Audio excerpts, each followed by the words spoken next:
Il y a des mots qu'on prononce sans plus vraiment les entendre. Idéologie en fait partie. On dit qu'elles sont mortes, que le monde d'aujourd'hui ne croit plus en rien. Et pourtant, comme le disait Carl Menem, les idéologies ne disparaissent pas. Elles se transforment, s'adaptent à l'ère du temps. Bienvenue dans À travers les idées, une traversée pour comprendre les fondements du monde à travers la pensée. Je suis Eliana Ndila et aujourd'hui, je te pose une question simple.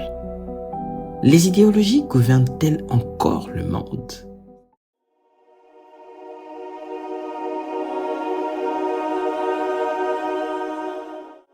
Pendant longtemps, le monde a vécu sous le règne des grandes idéologies.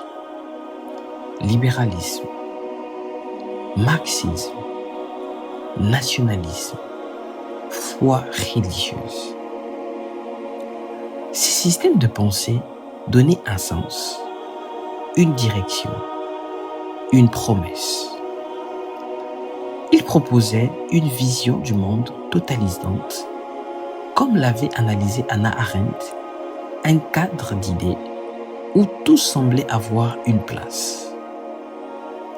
Puis le XXe siècle a montré leurs dérives, leur violence.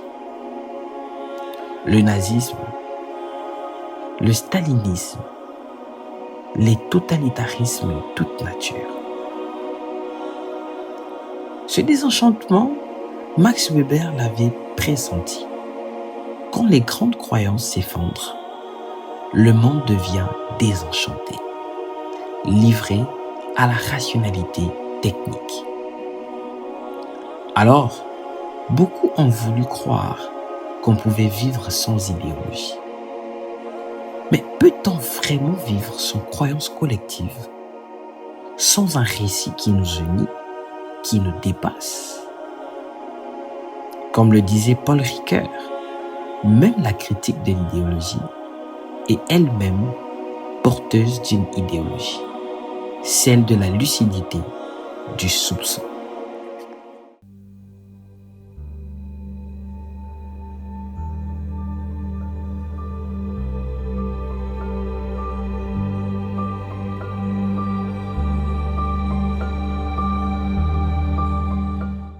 Notre époque se dit libre, désidéologisée. Pourtant, elle repose sur une autre forme de foi, celle du progrès, de la performance, de la réussite individuelle.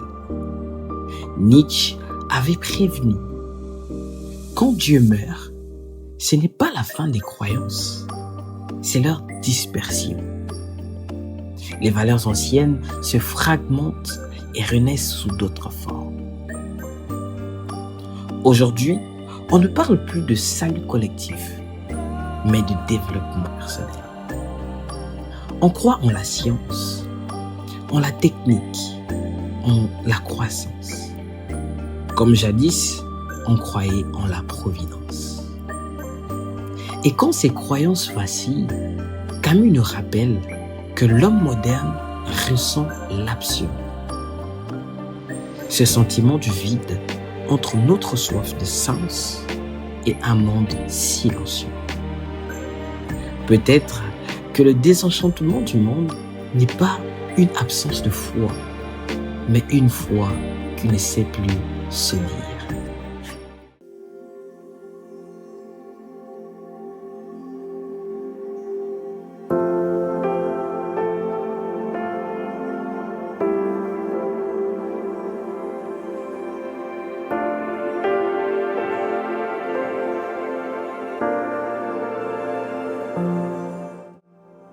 On a dit que les idéologies étaient mortes.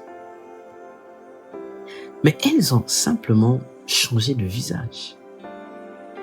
Michel Foucault montrait que le pouvoir ne disparaît pas. Il se diffuse, il se fait invisible. Aujourd'hui, les idéologies ne crient plus dans les rues. elle murmure dans les écrans. Elle s'appelle liberté individuelle, progrès technologique, marché, émotion. Être soi-même est devenu une injonction. Byung-Chul Han parlerait ici du culte de la performance. L'homme contemporain s'exploite lui-même au nom de sa liberté. Même la sincérité se vend. Même la foi devient produit. Le marché, disait Marx, a cette capacité de transformer tout ce qu'il touche en marchandises.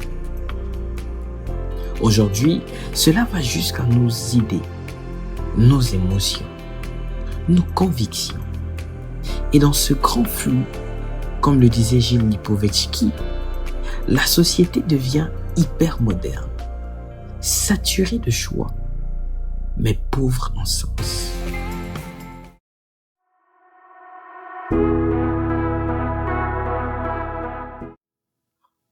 Penser librement, ce n'est pas s'opposer au monde.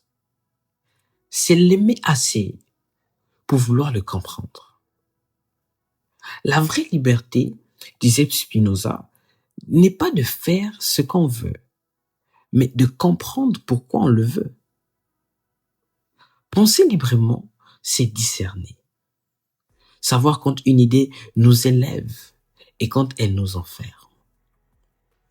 Sartre rappelait que l'homme est condamné à être libre. Même refuser de choisir, c'est encore choisir. Et Simon Noël ajoutait que la vraie liberté naît dans l'attention, cette présence silencieuse à la vérité. Peut-être que la question n'est pas de savoir si les idéologies gouvernent encore le monde, mais si nous sommes encore capables de penser par nous-mêmes. Et c'est là, au cœur du silence, que commence la traversée.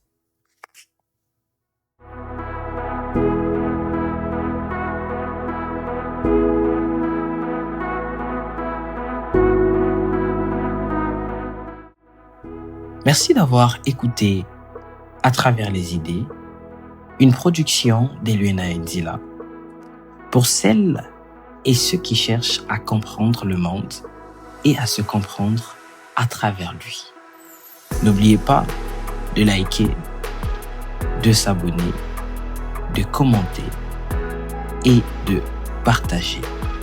Rendez-vous vendredi prochain, ici, dans les voies du monde intérieur.